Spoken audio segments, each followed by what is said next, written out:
They say the most dangerous predator in the wild isn't the one that roars the loudest, but the one you never see coming. It moves through the shadows, a master of its terrain, its intentions hidden behind a silent, patient watchfulness. We are taught to fear this creature. But what if the real lesson isn't about fear? What if the real lesson is about learning to recognize it inside yourself? You, the lone wolf, not because you are unlovable, but because your love is a fortified city and the price of entry is brutal authenticity.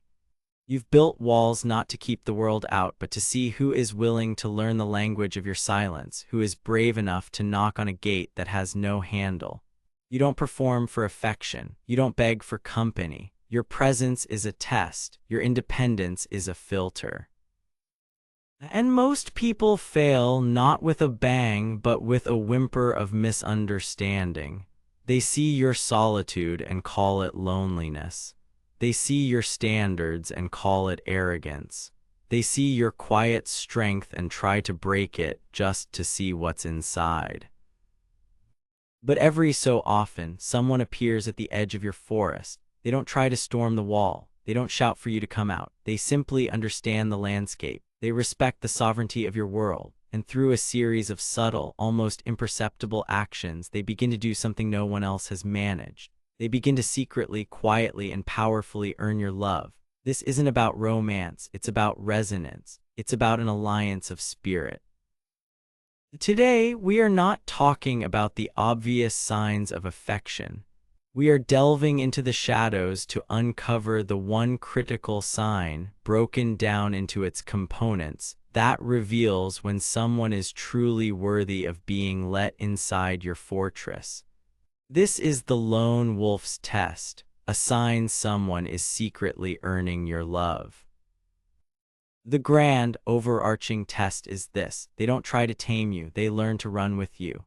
A person earning the trust of a lone wolf doesn't see your wildness as a flaw to be corrected. They see it as the very essence of your power. The world is full of zookeepers, people who want to put you in a comfortable enclosure, feed you on a predictable schedule, and admire you from a safe distance. They love the idea of you, the persona of strength and independence, but they cannot handle the reality of it. The one who passes the test isn't a zookeeper. They are a fellow creature of the wild. They understand that your spirit needs open country to roam. This isn't one single action. It's a constellation of behaviors that orbit this central principle. Let's break down the evidence. Let's identify the markers of the one who is secretly earning their way into the heart of the wolf. First and most fundamentally is the test of silence. The lone wolf requires solitude not as a luxury, but as a necessity. It's the air you breathe.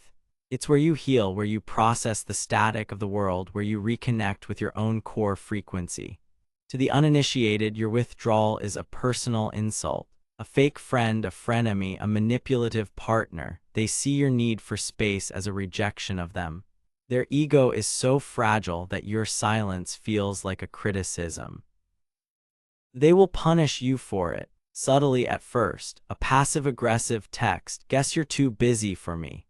An exaggerated sigh when you say you need a night in. They will try to guilt you to make you feel as though your fundamental need for autonomy is a character flaw. They are trying to fix you, to make you more compliant, more predictable, more theirs. This is the zookeeper's first move, making the cage look like a kindness.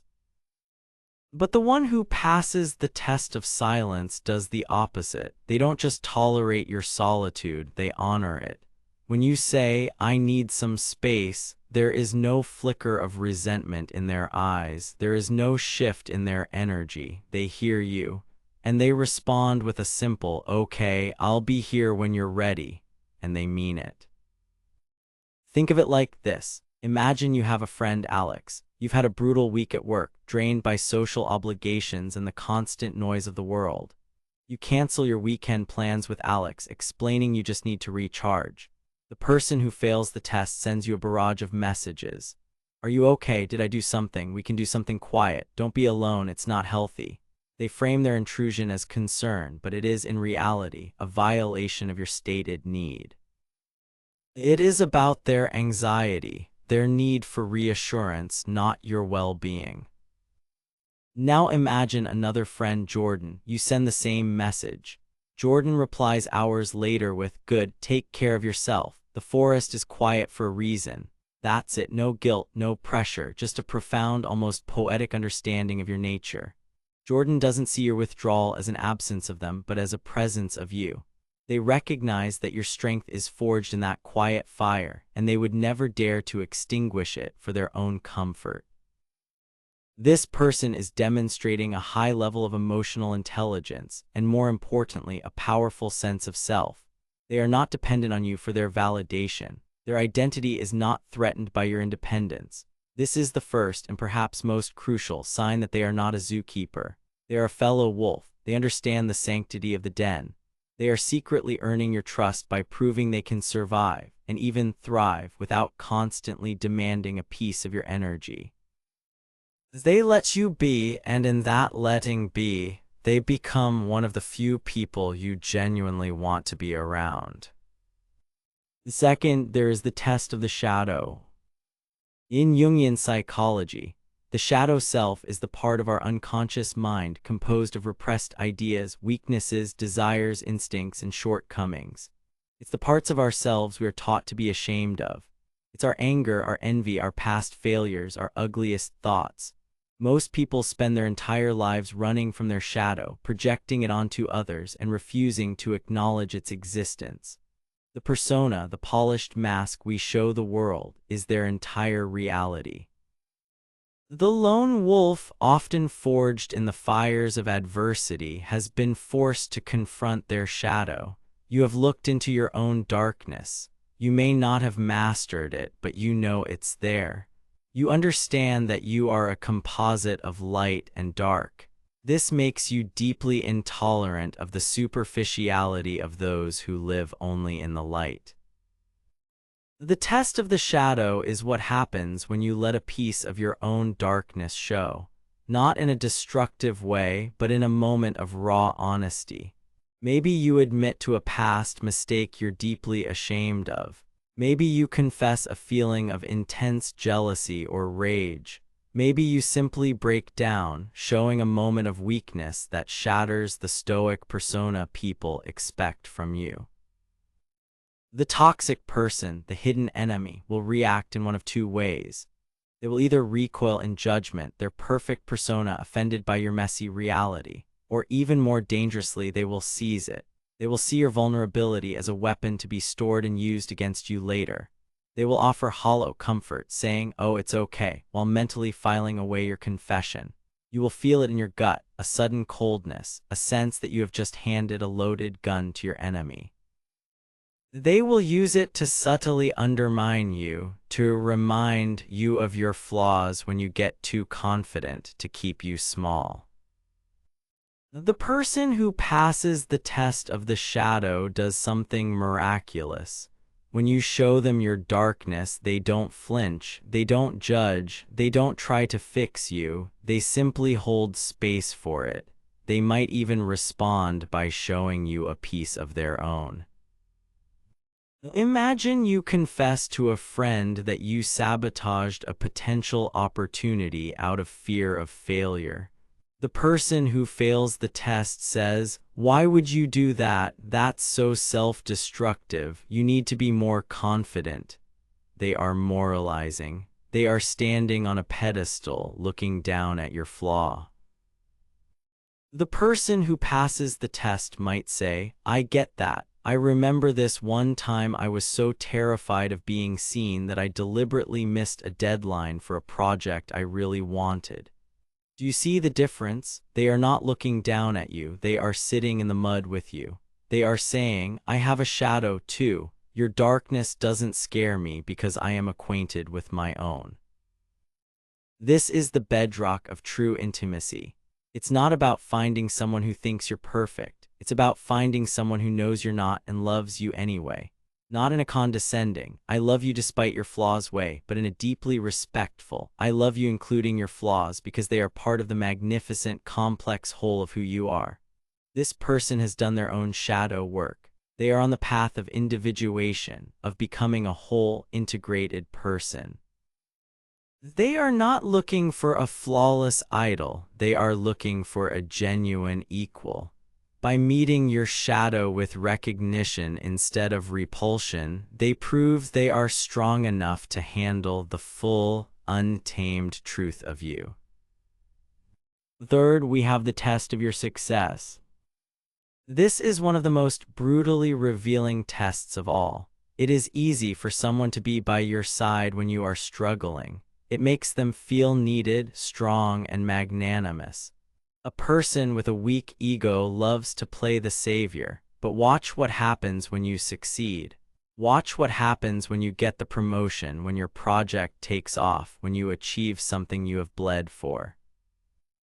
The fake friend, the frenemy, will offer congratulations, but their energy will betray them. Their smile won't reach their eyes. Their words will be a perfectly recited script, but you will feel a void behind them. There will be a subtle but a quiet implication that you got lucky, or that it won't last, or a swift change of subject back to their own problems. This is the poison of envy. Your success is a mirror that reflects their own perceived failures, and they cannot stand the sight of it. They secretly hate you for holding that mirror up. These are the people who, when you share good news, immediately say something like, "That's great. Oh, you'll never believe the horrible day I had." They diminish your victory to make space for their victimhood. Their support is conditional. It exists only as long as you are not shining brighter than they are. The one who passes the test of your success celebrates with a fire that matches your own. Their joy is genuine because your victory is not a threat to them. They see your success as a win for the team, even if the team is just the two of you. Their ego is so solid, their sense of self-worth so internal, that your light doesn't cast a shadow on them, it illuminates them too. Let me paint a picture. You finally launch the business you've been working on for years. It's a huge risk. The first month is a phenomenal success beyond your wildest dreams. You tell 2 people. The first, Mark, says, "Wow, congrats man, that's awesome. Just be careful, the first month can be a fluke. Don't want to get your hopes up too high." He sounds like he's giving prudent advice, but what he's really doing is injecting fear and doubt into your moment of triumph. He is trying to pull you back down to his level of comfort. The second, Claire, hears the news and a huge, genuine smile breaks across her face. She says, "I knew it. I freaking knew it. This is just the beginning. We have to celebrate this. I am so incredibly proud of you." You feel her energy. It is pure, unadulterated joy for you. She is not thinking about herself. She is not comparing. She is simply reflecting your own happiness back at you, amplifying it. Claire is the ally. Mark is the hidden enemy. Recognizing the difference is a superpower for the lone wolf, whose path is often marked by solitary victories. To find someone who can stand in the glow of your success without squinting from the brightness is to find a rare and precious treasure. They are not trying to compete with you. They are running alongside you, and when you pull ahead, they cheer you on, knowing their own turn will come, and you will do the same for them. Fourth is the test of dissent. In a world of echo chambers and fragile egos, true disagreement has become a lost art. For many, a difference of opinion is a declaration of war. It's an attack on their identity. This is especially true for toxic, manipulative people. Their worldview is a house of cards, and a single dissenting opinion threatens to bring the whole thing crashing down. When you disagree with a manipulator, they don't engage with your idea, they attack your character. They resort to gaslighting. "You're just being too sensitive. stonewalling, refusing to discuss it, or outright aggression, raising their voice, making threats. The goal is not to reach understanding. The goal is to win. The goal is to force you back into compliance. The lone wolf who values truth above comfort needs to be able to engage in honest, robust debate. You need to know that the people in your inner circle are not yes men, but true foils who can sharpen your own thinking. The test of dissent is simple. Can this person disagree with you fundamentally on a topic you both care about without the interaction becoming toxic? Can you both state your case, listen to the other, and walk away with respect intact, even if neither of you has changed your mind? This is a sign of immense personal development. A person who can do this is not fused with their own opinions. They understand that their identity is separate from their beliefs. They have done the difficult work of detaching their ego from their intellect. They can entertain a thought without accepting it. Imagine a passionate discussion about a deep philosophical or political belief you hold. The person who fails the test will get defensive. I can't believe you think that. That's just wrong. You're not listening to me. The conversation becomes a power struggle. It's about who is right and who is wrong. The person who passes the test will say things like, "Okay, I see your point, but here's where I have a different perspective." Or, "Help me understand why you feel that way. My experience has led me to a different conclusion." The language is collaborative, even in disagreement. The goal is mutual understanding, not domination. They are more interested in the why behind your belief than in tearing the belief itself down. This ability to dissent with respect is a hallmark of someone on the path of individuation. They are secure enough in their own sovereign mind that your different perspective doesn't threaten them. It intrigues them. This is the kind of person who will challenge you to be better, not by tearing you down, but by forcing you to constantly re-examine and strengthen the foundations of your own beliefs. They are not a threat to your fortress. They are the respected envoy from another strong kingdom, meeting you on the field of ideas as an equal. By proving they can handle your dissent, they are secretly earning your deepest intellectual respect, a cornerstone of wolf-to-wolf love. Fifth, we have the test of non-transaction.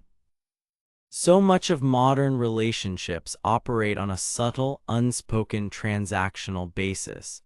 I did this for you, so you owe me that. It's a constant, exhausting ledger of favors given and debts owed. This is the currency of insecure people. They give not from a place of genuine generosity, but as an investment. They are buying future compliance. They are creating a debt that they can call in at any time.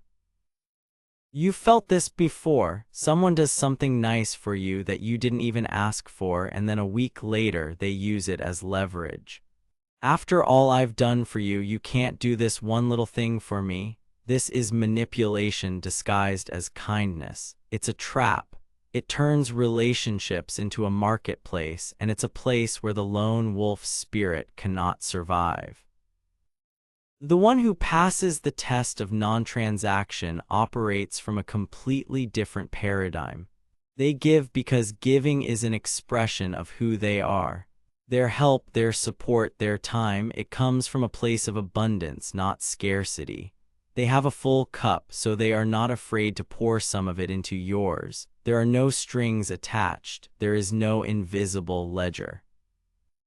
How can you spot this? It's in the way they offer help. The transactional person will often make a big show of their sacrifice. They will sigh and talk about how busy they are, but for you, I'll make time. They are telegraphing the cost, ensuring you feel the weight of the debt you are incurring. The non-transactional person offers help quietly, simply. I've got a free afternoon, let me help you with that move.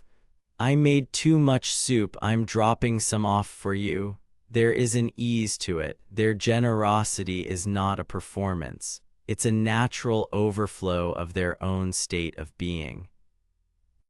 Crucially, they also allow you to give to them without feeling like they are now indebted.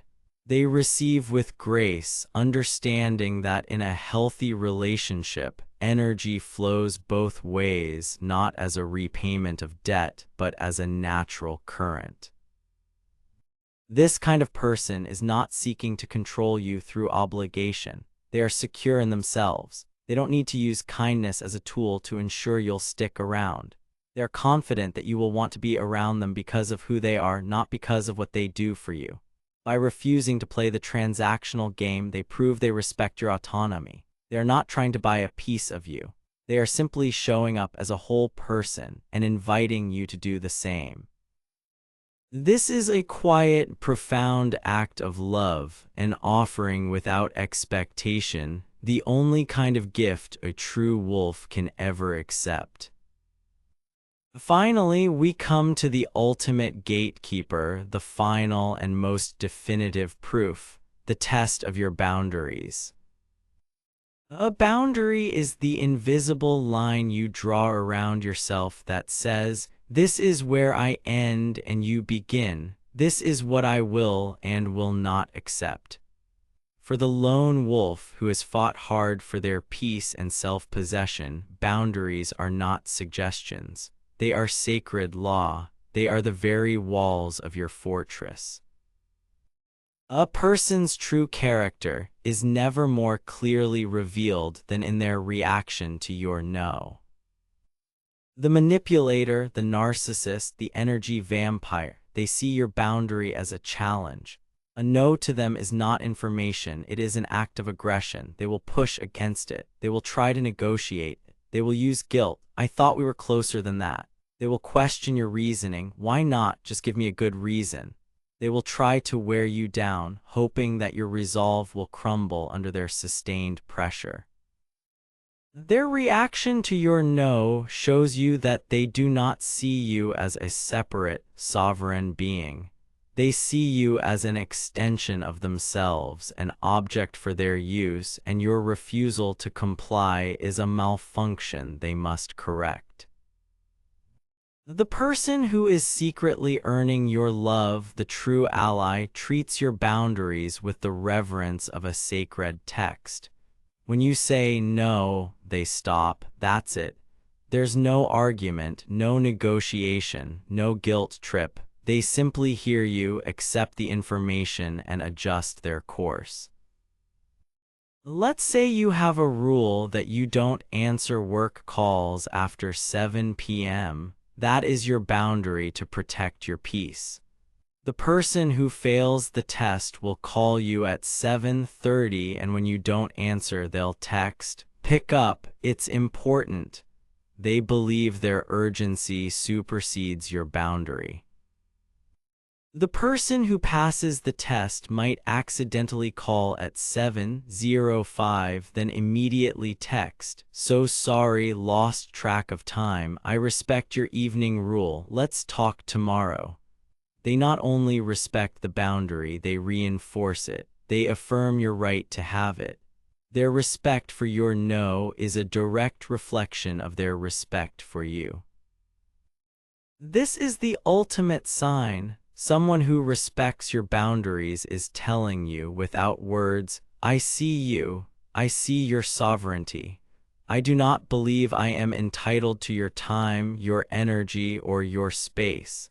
I am here by invitation only, and I will honor the rules of your house." This person is not a threat. They are safe. In a world that constantly tries to breach your walls, to take what it can, to drain your resources, finding someone who honors your defenses is like finding a hidden spring in the desert. They are not trying to conquer your city. They are proving they can be a trusted citizen within it. This is how love is earned in the wild kingdom of the soul, not through grand gestures of possession, but through quiet acts of profound respect. So what does this all mean? Why are these tests so critical for the lone wolf? Because the wolf's solitude is not an accident, it is a hard-won victory. It's the result of breaking cycles of toxicity, of unlearning self-sabotage, of clawing your way out of the rut of pleasing others. Your independence is your greatest treasure, and you must protect it fiercely. These tests are not games you consciously set.